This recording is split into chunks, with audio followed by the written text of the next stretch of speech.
అరవలి జిల్లా ఆదిలాబాద్లో మారుమూల పల్లెలెన్నో ఉన్నాయి. ప్రతి పల్లె జీవన వైవిధ్యాన్ని, పల్లెవాసుల బతుకు తెరువులు పరిచయం చేసే కార్యక్రమం అమ్మా న్యూస్ అమ్మా భారత్ మా ఊరు. ఇవాల్టి మా ఊరు ఎపిసోడ్లో ఆదిలాబాద్ జిల్లా జైనద్ మండలం పెన్గంగా నది తీరాన ఉన్న పెండలవాడ గ్రామ విశేషాలు మా రీజనల్ కోఆర్డినేటర్ సత్యనారాయణ అందిస్తారు.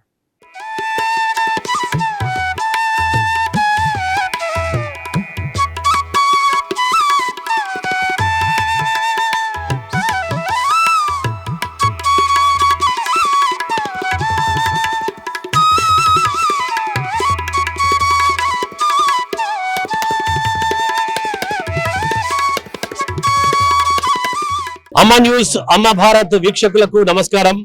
మా ఊరు కార్యక్రమానికి స్వాగతం.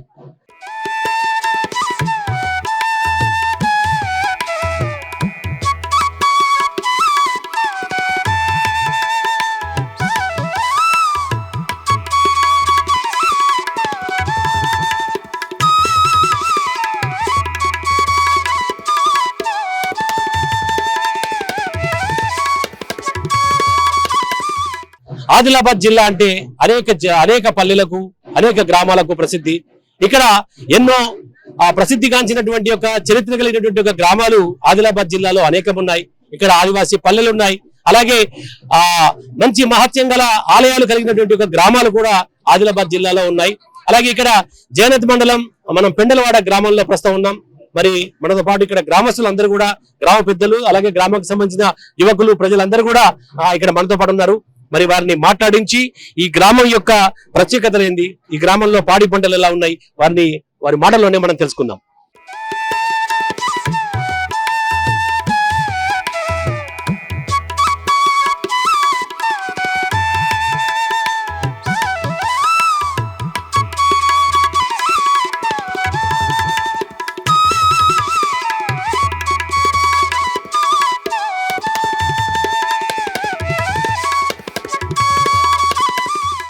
అమ్మా న్యూస్ అమ్మా భారత్ తరపున మీ అందరికీ నమస్కారం అండి.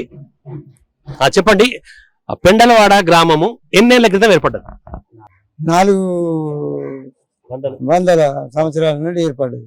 అంటే దాదాపుగా ఇక్కడ మీ గ్రామంలో ఎన్ని కుటుంబాలు ఉంటాయి? ఇక్కడ దగ్గర 800 కుటుంబాలు ఉంటాయి. అంటే దాదాపుగా ఇక్కడ ఉన్నటువంటి ప్రజల్లో, అంటే మీ గ్రామస్తుల్లో ప్రధాన వృత్తి ఏంటి? వ్యవసాయం. అంటే వ్యవసాయంలో ప్రధాన ఏం పంటలు పండిస్తారు? వ్యవసాయం మామూలుగా పత్తి, సోయాబీన్, కందులు ఇవి పండిస్తుంటారు. కానీ ఇక్కడ జీవన శైలి ఎట్లా ఉంటది అంటే, ఈ సాత్నాల వాగు పరివాహక ప్రాంతంలో పెనుగంగా అటు వచ్చేసి దానికి వరద వచ్చినప్పుడు మొత్తం వరదతోని ఈ ఉన్న భూములు వరదకు గురి కావటంతో ఇక్కడ ప్రజల జీవనోపాధి బాగా దుర్భరంగా ఉంటుంది. దాని గురించి గవర్నమెంట్ దీన్ని పాక్షికంగా గుర్తించి అట్లా ఏదన్నా శాశ్వత సహాయం చేయాలని మేము అనుకుంటున్నాం. అంటే ఇక్కడ పత్తితో పాటు ఇంకా ఏ పంటలు పండిస్తారు? పత్తితో పాటు జొన్న, సోయా, కందులు, శనగలు ఇవి పండిస్తాం. అంటే ఎక్కువ ఇప్పుడు అంటే ఇక్కడ మొత్తం ఓవరాల్ గా ఎన్ని ఎకరాల్లో మీ గ్రామంలో పంటలు సాగైతే? మినిమము 2000 ఎకరాల సాగైతే. 2000 ఎకరాల్లో పత్తి స్థానం ఎంత? పత్తి స్థానము ఒక 600-700 ఉంటుంది. అంటే అన్ని పంటలకు సమానంగా ప్రాధాన్యత ఉంటుంది. పత్తితో పాటు కందులు, సోయా, కందులు, శనగ, జొన్న అంటే రెండో పంటగా. ఇరిగేషన్స్ తక్కువ ఉన్నాయి, ఎందుకంటే వ్యవసాయానికి ఇప్పుడు సంబంధించి పంటలకు సంబంధించి సాగునీరు ఎక్కడి నుంచి వస్తుంది? అంటే చెరువులు ఉన్నాయా లేదా వర్షాధారమా? వర్షాధారం కొన్ని ఉన్నాయి, బోర్ బావులతో కొన్ని ఉన్నాయి. మీ గ్రామంలో బోర్లు బాగానే పడతాయా? ఎక్కువ పడాయి సార్. ఒక 30-35 బోర్లు ఉంటాయి. ఇంత పెద్ద. అంటే ఇవన్నీ పంటలకు సంబంధించా లేదంటే తాగునీటికి సంబంధించి? పంటలకు సంబంధించి. తాగునీటి సంబంధంకు మా బోరు గవర్నమెంట్ వేసినాం, అది ఊరుకు నడుపుతాయి. ఆ బోరు మీకు పక్కనే పెనుగంగా పరివాహక ప్రాంతం ఉన్నది, అలాగే సాతనాల కాలువ కూడా ఉన్నది. మరెందుకు మీకు పంటలకు నీళ్ళు వేసిన కంబాలు కొట్టుకపోతున్నాయి, ఏట ఇబ్బందులు అవుతున్నాయి. కరెంట్ వాళ్ళు కంబాలు అడిగితే వాళ్ళు రైతుల డబ్బులు అడుగుతందుకు ఇది చేస్తారని కంబాలు తీసుకొని చేయరాకుండా మోటార్ కొట్టుకపోతుంది. బోర్లు ఇంత శాంక్షన్ ఉంటే ఇంత మంచిగా ఉంటాయని మేము కోరుకుంటున్నాం. వర్షాధారంగానే మీ పంటల సాగుగా అంటే పక్కనే మీకు మనకు అన్ని ఉన్నా కూడా అల్లు నోట్ల చేనంటే ఇప్పుడు ఎస్సీలకు భూములు ఉన్నాయి సార్. ఇక్కడ మంచికి 2 ఎకరాల భూమి ఇచ్చిండు. 105 ఎకరాలు ఒకటి 170 ఎకరాలు ఇచ్చిండు. అలా కరెంటు సౌకర్యం లేదు. ఇంతవరకు మన నీళ్ళ సౌకర్యం లేవు. వాళ్ళకు ఈ వర్షాధారం పంటలతోటి ఒక్క పంటతోటి వాళ్ళకు బాకీలు పాలవుతున్నారు. అది కొద్దిగా బోర్లకు కానీ పింకులకు కానీ వాళ్ళకి సహకారం చేస్తే ఎస్సీలు దానికి బతుకుతారు సార్. కాగా మీరు చెప్పండి, ఇక్కడ ఉన్న ఏవైతే పంటలు ఉన్నాయో అంటే ప్రజెంట్ ఉన్నటువంటి యొక్క పత్తి పంట పరిస్థితి ఎట్లున్నది, అలాగే మిగతా పంటలు ఏవైతే ఉన్నాయో వాటి పంటల పరిస్థితి ఇక్కడ అంటే మంచి దిగుబడి వస్తున్నదా, అలాగే మార్కెట్ లో మంచి రేట్ వస్తున్నదా, రైతులకు మంచి గిట్టుబాటు ధర కలుగుతుందా? మార్కెట్ లో రేటు ఈ 7 సంవత్సరం తగ్గింది, కానీ మాత్రం ఈ పంటలు దిగుబడి వచ్చినాయి. కానీ సార్ మాకు వరదతోటి అవస్తుంది. మహారాష్ట్ర భక్తులు వస్తారు కదా, వాళ్ళకి ఇబ్బంది ఉంది. ఏమంటే బ్రిడ్జి లేక, బ్రిడ్జి శాంక్షన్ కానీ మస్తీ ఏందా కానీ చేసులేరు గవర్నమెంట్. మరి అటు మహారాష్ట్రకి వెళ్తుంది. మహారాష్ట్ర భక్తులకు ఇబ్బంది అవుతుంది సార్. మేము ప్రతి సంవత్సరం 50,000 ఖర్చు పెట్టి పైపులు వేస్తున్నాం, తీస్తున్నాము. మళ్ళీ ఒకటి సార్ మాకు మందిర్ సుఖ గవర్నమెంట్ లో పోయింది. సాధారణంగా ఈ ఇబ్బంది ఎప్పుడు ఉంటది, ఏ కాలంలో ఉంటది? ఇది వర్షాకాలం. సాధనాల గేట్లు ఎత్తినప్పుడు మొత్తం ఫుల్ వాటర్ అనేది వచ్చేస్తాయి మీకు. మినీ బ్రిడ్జి కావాలి సార్. మళ్ళీ ఒకటి మందిర్ సుఖ రామ్ మందిర్ చిన్నగా, మా ఊరు కొంచెం పెద్దగా డెవలపింగ్ విలేజ్ చిన్నగా, అంటే కనబడు లేదు, అవపడు లేదు మాకు. సరే, ఇప్పుడు మీకు బ్రిడ్జి వల్ల ఇబ్బంది కలుగుతుంది కదా, అంటే నీళ్లు బారి యువతల ఏం గ్రామాలు ఉంటాయి? అక్కడ మా పొలాలు ఉన్నాయి. అంటే పెండలవాడకు సంబంధించిన పొలాలు ఉన్నాయి, ప్లస్ కొన్ని గ్రామాలు ఉంటాయి. గ్రామాలు ఉన్నాయి అక్కడ. డొల్లారా ఉన్నది, డొల్లారా అటు కౌట. ఒకవేళ ఇప్పుడు బాగా వర్షాలు పడితే మీ పంటలకు మీరు వెళ్ళాల్సిన పరిస్థితి ఉంటుందా? ఉండదండి. అంటే ఎట్లున్నాయి చూసుకునే పరిస్థితి లేదు. ఏం లేదండి. 2 ప్రాజెక్టులు నుండి డైలీ వాటర్ ఇడుస్తాడు. చేనులకు పోయే పరిస్థితి ఉండదు. అంతే. మన పడవలు లేవు, ఏం లేవు. పోవాలంటే కష్టమే. తిరిగి పోవాలా ఎక్కడి నుంచి అంటే బోరేజ్ ఎక్కడి నుంచి తిరిగి పోవాలా పంటల కోసం. అంటే దాదాపుగా దీని అవతల, అంటే ఈ యొక్క వాగు అవతల ఎన్ని ఎకరాలు ఉండొచ్చు? 1000 ఎకరాలు ఉంటాయి. సగం పంటలు అన్నీ అటే ఉన్నాయి. సాధారణంగా పంటలు ఏం పండేటి? పత్తి, సోయా, కందులు. ఇప్పుడు మన పంటలు వర్షాధారమే. మరి వర్షాకాలమే మనకు పంటలకు పోయే పరిస్థితి లేదు. మరి ఆ పంటల్ని కాపాడటం ఎవరు?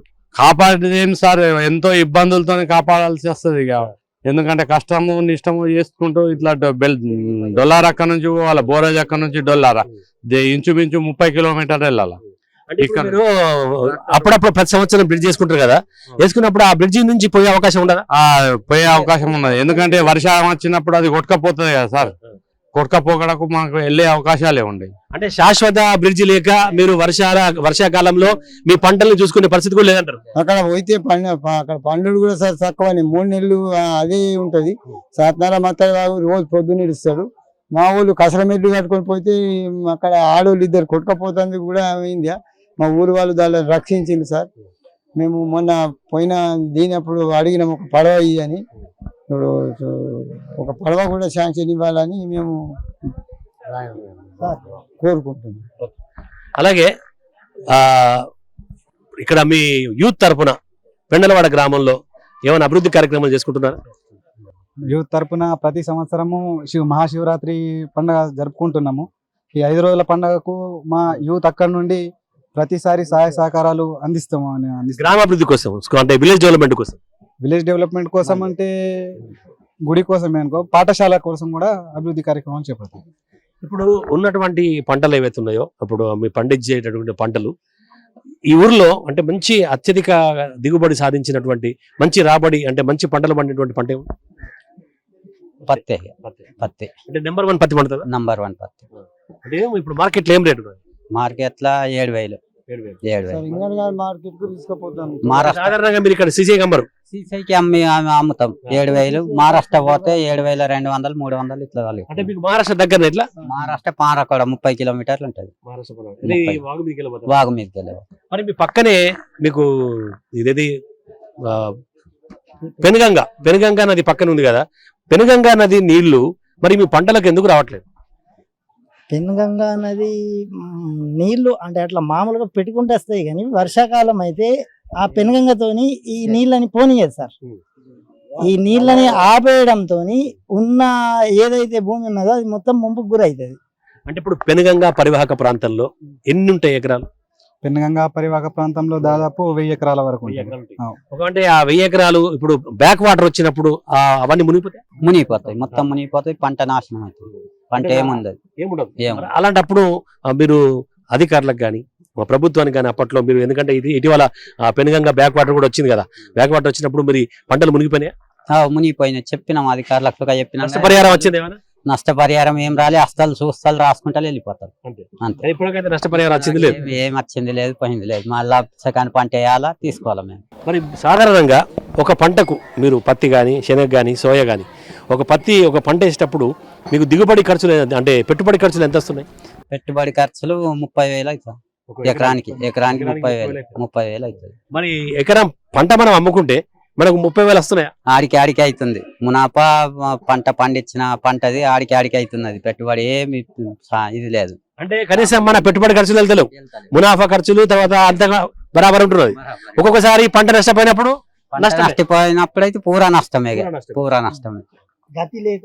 గతి లేక చేసుకునే పని సార్ వ్యవసాయం అంటే అంతే. ఇప్పుడు రైతు పండించిన పంటకు గిట్టుబాటు అంటే ఆయన మాకింత ధర కావాలన్నటువంటి అడిగే పరిస్థితి లేదు. ఆ రైతుకు ఆ అధికారమే లేదు. ఈ రైతు ఒకవేళ ఆ పంటకు ధర నిర్ణయించినోడైతే ఇవాళ ఈ గతి పెట్టాడు కదా, రైతే రాజు అవుతాడు. ఆ రైతు రాజు వాడు గతి లేకనే వ్యవసాయం చేసుడు. ఏ పని చేతగాక అది చెయ్యగా తప్పది. ఎందుకంటే మా తాతలు తండ్రులు అదే చేసారు, మేము కూడా అదే చేయబడుతుంది కాబట్టి దాన్ని చేయబడుతుంది అంతే సార్. అలాగే మీ పెండలవాడ గ్రామంలో పరిష్కారం కానటువంటి ఒక సమస్యలు ఏమైనా ఉన్నాయా? అనేక సమస్యలు ఉన్నాయి. పరిష్కారం కానటువంటి సమస్యలు అంటే ఇప్పుడు ఇందాక మీకు చెప్పిందే ఆ వంతెన లేక ఇబ్బంది అవుతున్నది. అదే వంతెన ఉంటే కదా రోడ్డు సార్, వంతెన లేక రాకపోకలు మహారాష్ట్రకు అటు బంద్ ఉన్నాయి. రెండవది నీళ్ళ సమస్య ఉన్నది. అంటే ఇప్పుడు మీకు పంటకు సాగునీరు ఉంది, సాగునీరు అయితే వర్షాధారమే, మరి త్రాగునీరు పరిస్థితి ఏంది? త్రాగునీరు ఉన్నది, బోర్లు వేసి ఊరి మీద ట్యాంకర్లు. అంటే మిషన్ భగీరథ నీళ్ళు రా? మిషన్ భగీరథ అయితే అసలు లేవు, ఒక్క బొట్టు కూడా నీళ్లు లేవు. ఇప్పటిదాకా ఏ మానవుడు దాన్ని ముట్టిందే లేదు, లేనే లేవు, రానిలేదు ఇప్పటిదాకా. అంటే మీ ఊరికి మిషన్ భగీరథ నీళ్లు రావా? అంటే కారణం మాకు తెలిస్తే మేము గిట్ల ఎందుకుంటాం సార్. వాళ్ళని ఏమో చేస్తాం, పైప్ లైన్ అవన్నీ వేసి ఉన్నాయి, నల్ల కనెక్షన్లు లేవు. ఏం ఇళ్ళల్లో పూర్తిగా అది వరకు కంప్లీట్ కాలేదు. మిషన్ భగీరథ నీళ్లు ఎవ్వరు కూడా దాన్ని వినియోగించుకునే పరిస్థితిలో లేరు, అవి వస్తలేవు. చెప్పండి, ఎందుకు మీ గ్రామానికి మిషన్ భగీరథ రావట్లేదు? మిషన్ భగీరథ ట్యాంకర్లు కట్టిండ్రు, అందులోకి ఒకటే శాంక్షన్, ఒకటి దానికి లేదు. అది ట్యాంకర్లో నీళ్ళు ఇస్తారు కానీ మా ఊరిలో నీళ్ళు తాగుతలేదు, వాళ్ళు ఇస్తలేదు. మా ఊరు విలేజ్ డెవలప్మెంట్ పేరు మీదనే మా బోల్ రేపించుకొని వాళ్ళకి జీతాలు ఇచ్చుకుంటే మేమే ఇక్కడ నడుపుతాము. సరే, మీరైతే వ్యవసాయం మీద ఆధారపడుతున్నారు, మరి మీ పిల్లల పరిస్థితి అంటే ఇక్కడ పాఠశాల చదువుకోవడానికి ఉందా? ఉంది, ఎంతవరకు ఉన్నది? 10th వరకు. 10th వరకు. అంటే ఇక్కడ చుట్టుపక్కల వాళ్ళు కూడా ఇక్కడికి వస్తారు? చుట్టుపక్కల 2-3 ఊళ్ళు ఇక్కడనే వస్తాయి. దాదాపు ఎంత మంది ఉంటారు విద్యార్థులు? 300 మంది దాకా. ఎక్కువ శాతం ప్రైవేట్ స్కూల్ పోతారు. మీకు తెలియంది ఏమి లేదు. మన గవర్నమెంట్ బళ్ళ గురించి కులంకొక గురుకులం, ఇండ్ల నుంచి అండ్లకు పోలా, ఇండ్ల ఆరి తీరడు అండ్లకు పోడు.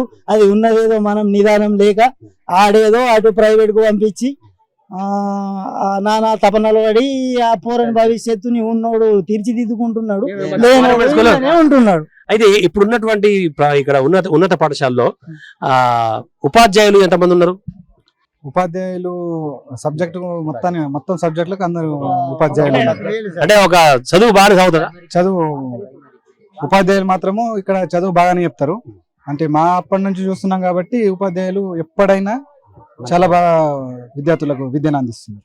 చెప్పండి. 1వ తరగతి నుంచి 5వ తరగతి దాకా చదువుతున్న పిల్లలకు ఒకటే టీచర్ ఉన్నాయి సార్. మన దురదృష్టకరమైన ఒక మేడం చనిపోయింది. అంటే రెండు కలిసి లేవా? ప్రైమరీ వేరే ఉంది, హై స్కూల్ ఉంది సార్. ఒకటి నుంచి ప్రైమరీ మాత్రం ఏకోపాధ్యాయ పాఠశాల ఆమె ఒక్కతే ఉన్నది. ఇక్కడ వాలంటీర్ని 2 వాలంటీర్లను పెట్టి ఊరు నుంచి నడుపుతున్నాం కానీ పోస్ట్ 20 దాకా ఫిల్అప్ చేయలేదు చిన్నబడికి. సరే, ఇప్పుడు కాదు, ఇప్పుడు 10th క్లాస్ ఇక్కడ అయిపోతుంది, ఇక మరి ఇంటర్మీడియట్ డిగ్రీ ఎక్కడ పోవాలా? ఆదిలాబాద్, జైనతో, బేలను. జైనతులు ఉందా ఇంటర్మీడియట్? జైనతులు ఆదిలాబాద్ జైనత్ మోడల్ స్కూల్. మరి ఇక్కడ నుంచి వెళ్ళడానికి వాళ్ళకి సౌకర్యం ఉన్నదా? బస్సు సౌకర్యం. మీ ఊరు దాకా వస్తుందా బస్సు? ఊరు దాకా వస్తాయి బస్సు. రోజు ఎన్ని ట్రిప్లు వస్తుంది? రోజు 4 ట్రిప్లు వస్తాయి. అంటే ఇక్కడ గ్రామానికి సంబంధించి బస్సు సంబంధించి ఎలాంటి సమస్యలు లేవు? బస్సులకు సంబంధించి ఎలాంటి సమస్యలు రావడానికి రావడానికి పోవడానికి రవాణా సౌకర్యానికి సమస్య లేనే లేదు. ఇక మరొక విషయానికి వస్తే ఆ గ్రామంలో అపరాత్రి అర్ధరాత్రి ఎవరికైనా ఆరోగ్య రీత్యా ఇబ్బంది కలిగితే గనక మరి దగ్గరలో ఏమైనా ఆసుపత్రి ఉందా? ఆసుపత్రి ఆదిలాబాద్ మాకు బంజరీ అయితే వస్తుంది. మరి సౌకర్యాలు సుఖం మంచిగా ఉన్నాయి మాకు. అంటే కాదు ఇక్కడ ప్రాథమిక ఆరోగ్య కేంద్రం లేదా? ఉంది. అంటే కాదు ప్రాథమిక ఆరోగ్య కేంద్రం పనిచేస్తలే అంటారా?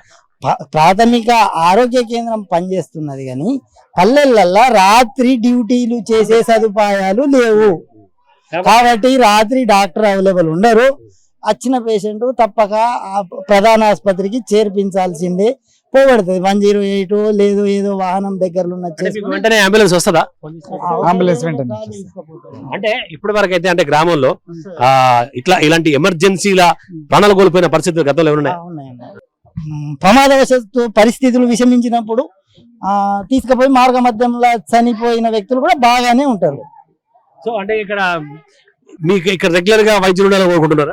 అయితే రేపు మీకు చెప్పవలసిన అవసరం పెద్దగా లేదనుకుంటా. వైద్యం పూర్తిగా ఉచితం చేస్తే కూడా బాగుంటదని మేము అనుకుంటున్నాం. ప్రైవేట్ డాక్టర్ కి ఆస్కారమే ఇవ్వద్దు. గవర్నమెంట్ అందులో చొరవ తీసుకొని ఉచిత వైద్యం విద్య వైపు మొగ్గు చూపితే మన భారతదేశంలో ఇంకా దానికి మించిన సమస్య ఏది ఉండదు అనుకుంటా. ఆల్రెడీ ఇప్పుడు మనకు ఆదిలాబాద్ లో పెద్ద ఆసుపత్రి ఉంది కదా. పెద్ద ఆసుపత్రి ఉన్నప్పటికీ పెద్ద ఆసుపత్రిలా ఏవైతే రోగులు ఉన్నారో రోగుల్ని మీరు కనుక పరీక్షిస్తే అందులో ఏ తరగతి రోగులు వస్తారో మీకు చెప్పాల్సిన అవసరం లేదనుకుంటా. ఉన్నోడు ఎవడైనా పోతాడా? మీ కాలం అప్పటికి ఈ కాలం అప్పటికి అంటే ఇప్పుడు మీరు దాదాపుగా ఒక 70 ఏళ్ళ వరకు ఉంటారు కదా. అప్పటికి ఇప్పటికి పెండలవాడలో ఏమైనా మార్పు కనబడదా? మార్పు ఏం లేదు, గంతే నడుస్తున్నది. మరి అప్పుడు మీకు ఎప్పుడంటే టీవీలు వచ్చినాయి, రేడియోలు వచ్చినాయి, తర్వాత సినిమాలు వచ్చినాయి. మరి మీ ఆ కాలంలో అప్పుడు టీవీలు ఏమి లేవు కదా. మరి అప్పుడు కాలక్షేపం ఏముండే? లేకుండే టీవీలు లేకుండే ఏం లేకుండే. మరి అప్పుడు కాలక్షేపం ఏంటిది? ఏం లేక తినుడు పోయి పని చేసేసి పండుడే. అంటే కాదు మీ ఊర్లో అంటే నాటకాలు వేసేటోళ్ళు తర్వాత జానపద కళాకారులు అలాంటి వాళ్ళు లేరా? ఉన్నారు కదా వినోదాలు. అప్పుడు అవి బాగానే ఉండే. రాత్రి అంతా ఆటలు ఆడుకునేవారు. ఆ జానపద గేయాలు, బ్రహ్మంగారి ఆట అట్లాంటి వీటితో కాలక్షేపం చేస్తుండే వాళ్ళు అప్పటి వాళ్ళు. ఇప్పుడు మీ గ్రామంలో ఓవరాల్ గా ఇక్కడ ఉన్నటువంటి ఒక గ్రామంలో ఏ రకాల అంటే కులాలు ఉన్నాయి? మరి దాదాపు రెడ్డిస్, మున్నూరు కాపు, పద్మశాలి, గోన్ల, మరాఠా, శాల, ఎస్సీ, మాదిగ, పర్దాన్, గోండ్, అంటే అన్ని కులాలు ఉన్నాయి. సో మీరందరూ మంచి ఉత్సాహంగా కలిసికట్టుగా అంత ఒక ఏకతాటిగా జరుపుకునేటటువంటి ఒక పండుగలు ఏమున్నాయి? ఇక్కడ మాకు వీరాంజనేయుడు ఉన్నాడు, హనుమాన్ జయంతి, శ్రీరామనవమి, దసరా, శివరాత్రి, మహాశివరాత్రి. ఇప్పుడైతే ఇది అంటే ప్రత్యేకంగా ఇప్పుడు అందరు యూత్ గ్రామస్తులు కలిసి ఈ కొన్ని అంటే ఒక 10 సంవత్సరాల నుండి ఇది మేము ప్రత్యేకంగా నిర్వహించి ఇక్కడ జాతరగా జరుపుకుంటున్నాం. ఇక్కడ పెండలవాడ అంటేనే మహాశివరాత్రి ప్రత్యేకత. ఇవి కాకుండా అంటే శివరాత్రి ఉత్సవాలు కాకుండా మీరంతా ఒక ఏకతాటికై, ఎందుకంటే ఒక వ్యవసాయ ఆధారిత పంటలు కాబట్టి వ్యవసాయం జీవనాధారం కాబట్టి అలాంటి అంటే మనకు తర్వాత మన వ్యవసాయానికి సంబంధించిన పండుగలు ఉన్నాయి. మనకు సంబంధించిన వ్యవసాయానికి సంబంధించిన పండుగ మేము ఆగస్టు మాసంలో వచ్చే పోలాల పండుగని ఘనంగా జరుపుకుంటాం. ఆ రోజు ఎద్దులకు బాగా అలంకరించి పూజలు చేసి దాన్ని హనుమంతుని తర్వాత పొచ్చమ్మ చుట్టూ తిప్పుకొని మా పద్ధతిలో మేము వాటిని జరుపుకుంటాం. ఇప్పుడు మీ గ్రామంలో మంచి ప్రసిద్ధి చెందినటువంటి ఒక ఆలయం అవుతున్నది. ఈ మహత్యం వల్ల అంటే మీ గ్రామంలో అంటే మంచి కష్ట సుఖాలు లేకుండా బాగానే ఉంటున్నారా? 100%. ఎందుకంటే ఇప్పుడు మేము 2000 సంవత్సరం నుంచి ఇక్కడ చూస్తున్నాం. ఒక వీడీసీని స్థాపించి ఒక కమిటీని నిర్ణయించి ఇప్పటి వరకు అంటే 2000 సంవత్సరం నుంచి 2024 వరకు మేము ఒక కమిటీ హాల్ కానీ, కళ్యాణ మండపం కానీ, ఆ విధంగా టెంపుల్ అభివృద్ధి కానీ, వీడీసీ తరఫున కూడా కాంప్లెక్స్ కానీ, మళ్ళీ అదే విధంగా 2006-7 నుంచి ఇక్కడ మన రాష్ట్రంలో మన స్కూళ్ళల్లో ఎటువంటి స్పెషలిస్ట్ లేవు, సౌకర్యాలు లేవు.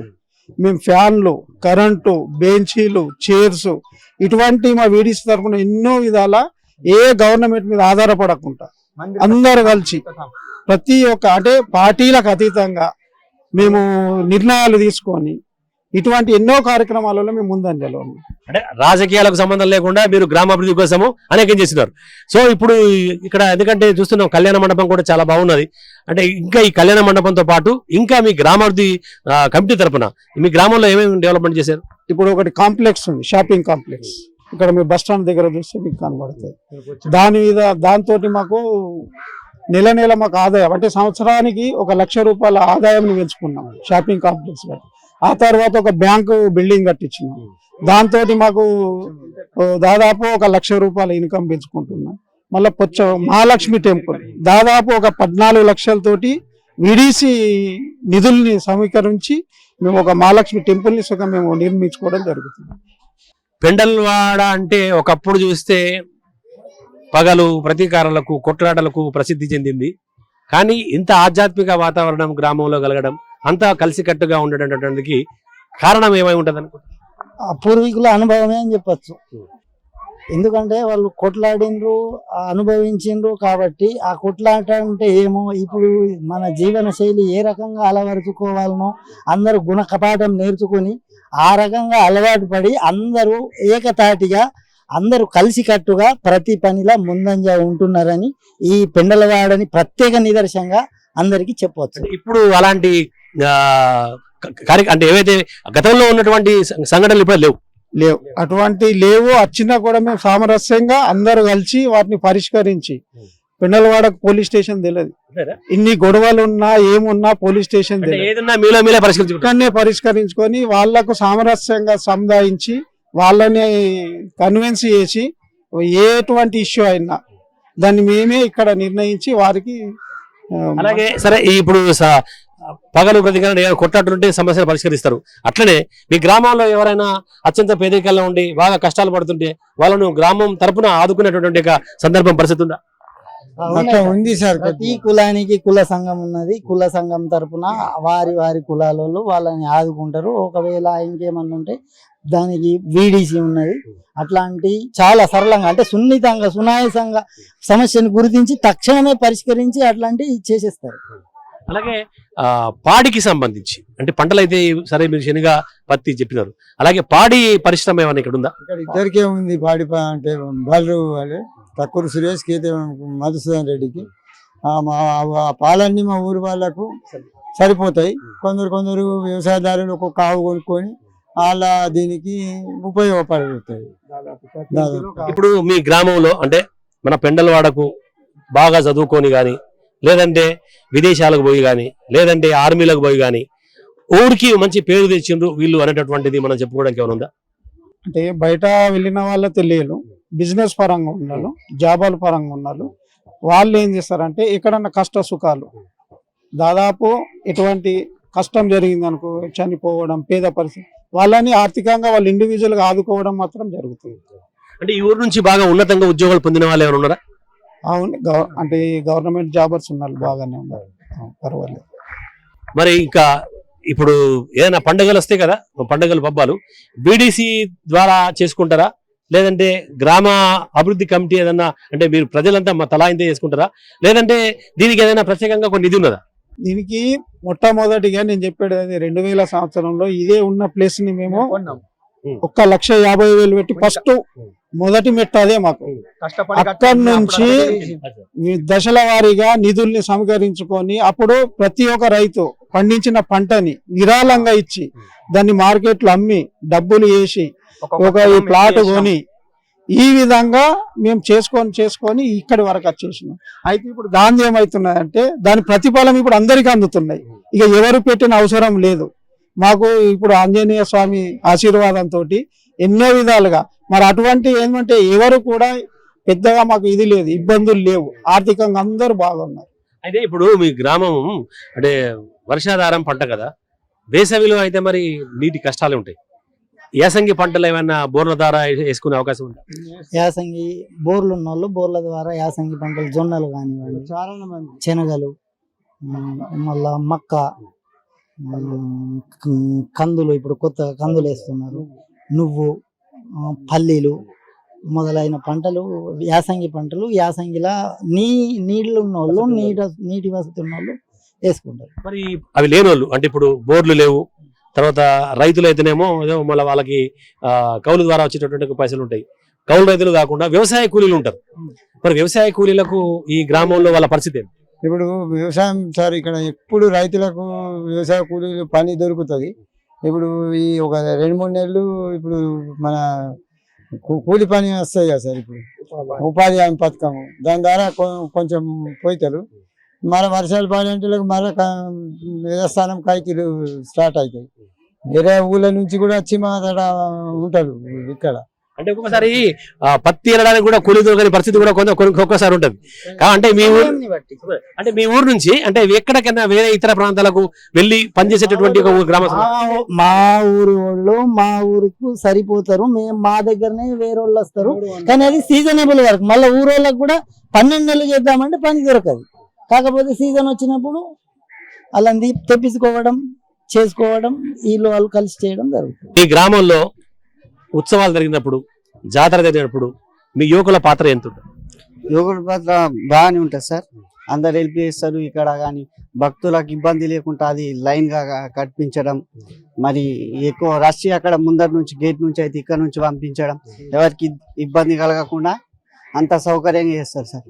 అలాగే త్రాగునీరు విషయంలో, అన్నదానం విషయంలో అంతా బాగా నడుస్తుంది. ఇప్పుడు ఈ రోజు రథోత్సవం కదా, ఈ రోజు సాయంత్రం ఊరు భోజనం ఉంటది, అన్నదానం కార్యక్రమం భారీ ఎత్తున నడుస్తుంది. అంటే ఇప్పుడు త్రాగునీరు విషయంలో, అన్నదానం విషయంలో మీ యూత్ అంతా మంచిగా కలిసి వడ్డిస్తారా? అందరూ కలిసి వడ్డిస్తారు సార్. భక్తులకు ఎలాంటి అసౌకర్యం కలగకుండా చూసుకుంటారు. ఇక్కడ వైపున మనకు ప్రత్యేక దర్శనార్థం ఇక్కడ నుంచి ఒక రూట్ ఉంటుంది, అక్కడ నుంచి సాధారణ దర్శనం ఉంటుంది. ప్రతి ఒక్క యువకులు అక్కడ టోకెన్ చింపడం కానీ, టోకెన్ ఇవ్వడం, ప్రత్యేక దర్శనార్థం దర్శనం భక్తుల్ని లోపలికి పంపించడం కానీ, అక్కడ ఉండి రష్ కాకుండా పబ్లిక్ ఎక్కువ జమ కాకుండా చూసుకోవడం కానీ బాగా పాత్ర పోషిస్తారు యువకులు. మహాశివరాత్రి పర్వదినాన్ని పురస్కరించుకొని జనత్ మండలంలోని ప్రసిద్ధి చెందిన పెండల్వాడ హనుమాన్ ఆత్మలింగ ఆలయం ఆత్మలింగ హనుమాన్ ఆలయం దగ్గర శివరాత్రి ఉత్సవాలు ప్రారంభమయ్యాయి. ఉత్సవాల్లో భాగంగా తొలి రోజు రథయాత్రతో ఈ యొక్క కార్యక్రమాన్ని ప్రారంభిస్తున్నారు. శివరాత్రి వరకు 5 రోజుల పాటు ఈ యొక్క ఉత్సవాలు ఇక్కడ ఘనంగా నిర్వహించబోతున్నారు. దీనికి సంబంధించి మనతో పాటు మాట్లాడడానికి గ్రామ పెద్దలు ఇక్కడ ఉన్నారు. వారిని అడిగి మరిన్ని విశేషాలు తెలుసుకుందాం.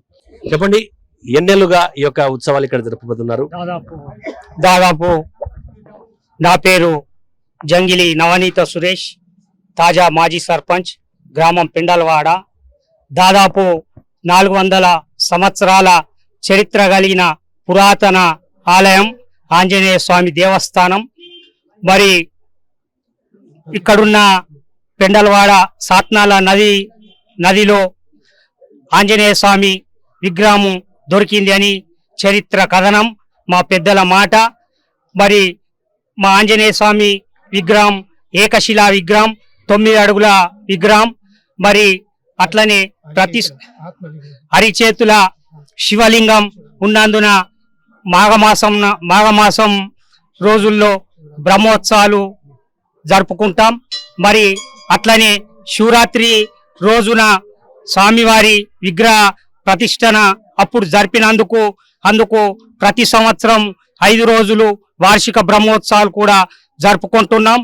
ఇక్కడ నాందేడ్, యవత్మాల్, చంద్రాపూర్ జిల్లాల వారు పెద్ద ఎత్తున భక్తులు తరలి వస్తారు. ముఖ్యంగా గోండులు, లంబాడీలు, మరాఠాలు పెద్ద ఎత్తున తరలి వస్తుంటారు. ఎందుకంటే వాళ్ళ నమ్మకం, ప్రగాఢమైన నమ్మకం, స్వామివారికి ఆవులు, లేగలు, దూడలు కానుకగా ఇచ్చి మా సమస్యలు పరిష్కారం అయితాయని వాళ్ళ ప్రగాఢమైన నమ్మకం.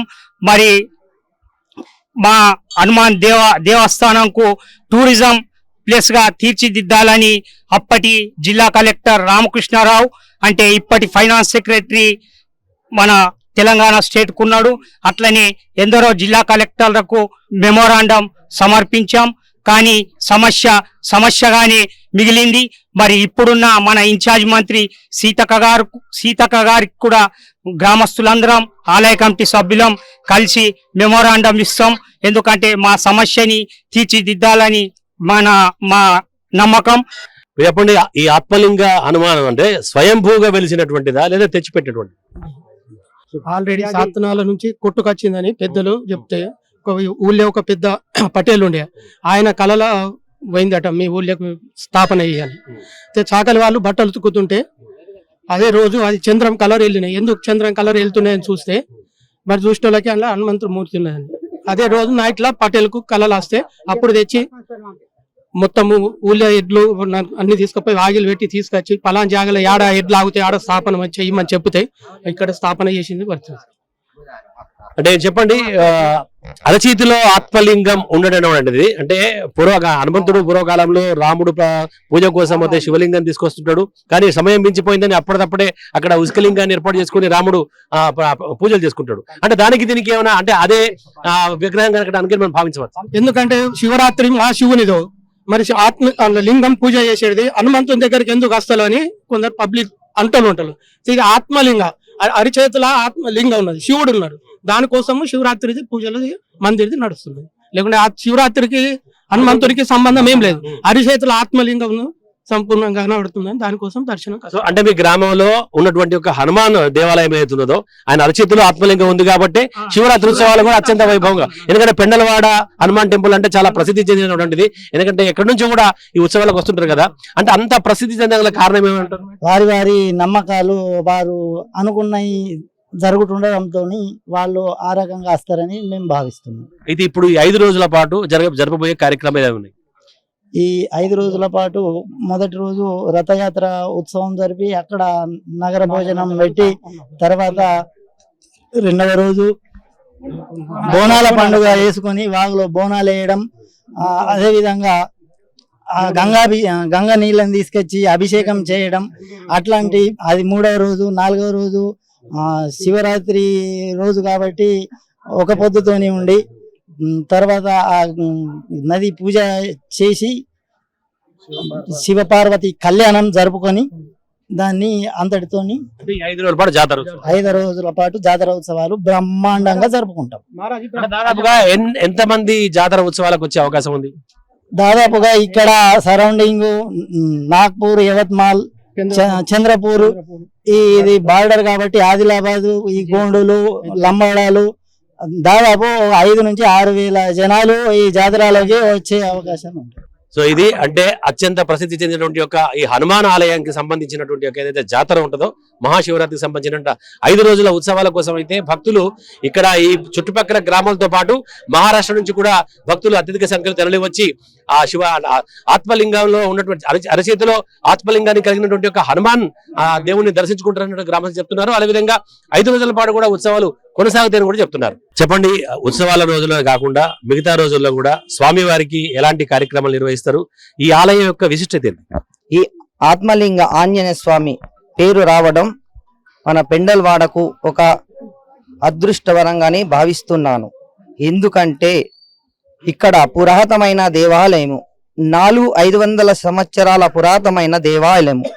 ఈ దేవాలయంలో ఆత్మలింగ ఆంజనేయ స్వామి అంటే ఆంజనేయ స్వామి అరచేతిలో శివలింగం ఉండడం వల్ల శివలింగానికి మహాన్యాస రుద్రాభిషేకము, ఆంజనేయ స్వామికి మన్యుసూక్త అభిషేకము స్మార్త ఆగమ ప్రకారం నవీన్ దుబే గారు నిర్వహించడం ప్రతిరోజు జరుగుతుంది. ఇంకా ఈ ఉత్సవాల టైంలో కాకుండా మిగతా రోజుల్లో ఎలాంటి పూజా కార్యక్రమాలు? మిగతా రోజులా కూడా ప్రతిరోజు మహాన్యాస రుద్రాభిషేకము, అర్చనలు, అన్ని కార్యక్రమాలు, కేశఖండనము, వివాహాలు, వాహన పూజలు అన్ని ఇక్కడ జరుగుతాయి. లింగోద్భవం ఏ టైంలో జరగబోతుంది? రాత్రి 12 గంటలకు శివరాత్రి రోజున జరుగుతుంది. అది కార్యక్రమాలకు సంబంధించినటువంటి అంశాల్ని ఆలయ పూజారి గారు అది చెప్తున్నారు. ఇక్కడ ఏదైతే పెండలవాడలో ఉన్నటువంటి యొక్క ఆత్మలింగ హనుమాన్ ఆలయం యొక్క విశిష్టత తెలుసుకొని చుట్టుపక్కల గ్రామస్తులు, తర్వాత పొరుగున ఉన్నటువంటి మహారాష్ట్ర నుంచి కూడా భక్తులు ఈ 5 రోజుల పాటు కూడా అధిక సంఖ్యలో వచ్చేసి స్వామివారిని దర్శించుకుని ఆ పూజలు తర్వాత మొక్కులు నెరవేర్చుకుంటారు. అలాగే ఇక్కడ ఉన్నటువంటి ఒక మహిళలు, మరి మీరు ఎక్కడి నుంచి వచ్చినారు అని తెలుసుకుందాం మనం. చెప్పండి అమ్మా, ఎక్కడి నుంచి వచ్చినారు? నుంచి వచ్చినాం సార్. అంటే ఇది ఇక్కడ మీకు ప్రతి సంవత్సరం వస్తుంటారా? 5 రోజుల పాటు జరుగుతుంది, ఉత్సవాలు బాగుంటాయి ఇక్కడ? బాగానే ఉంటది. ఎట్లుంటది భక్తుల మీద, అంటే హనుమంతుని మీద? అందరూ మంచిగా, ఊరోళ్ళో కూడా మంచిగా మీరు కోరిన కోరికలు ఏదైతే మొక్కినారో అవన్నీ నెరవేరుతున్నాయా? నిలబెడతారు. సత్యం ఉన్న దేవస్థానం మీద అందుకే చాలా మంది వస్తుంటారా? చాలా మంది వస్తున్నది. ఇప్పుడు మీరు ఎంతమంది వచ్చినారు మీ ఊరు నుంచి?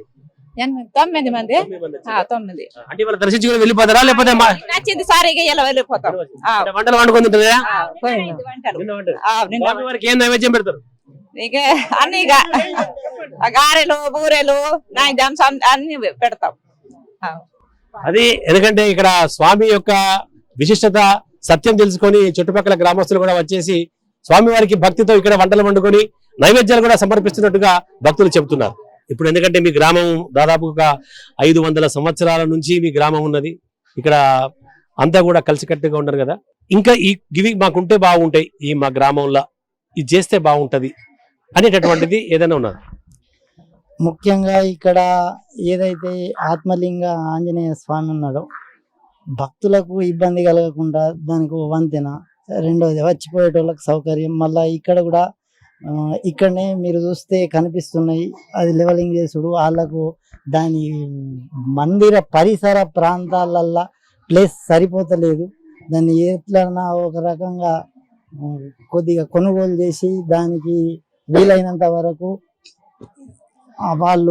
వాళ్ళ వెహికల్ పెట్టడానికి పార్కింగ్ కానీ వాళ్ళ సౌకర్యార్థం ఏ ఇబ్బందులు కలగకుండా అన్ని సోర్సులు భక్తుల సోర్సుల విషయంలో మన న్యూస్ ఛానల్ మన గవర్నమెంట్ దృష్టికి తీసుకెళ్ళి వాళ్ళకి తగిన సదుపాయాలు ఇక్కడ వాళ్ళు పర్యవేక్షించి వీటిని కల్పిస్తారని మేము ఆశిస్తున్నాం.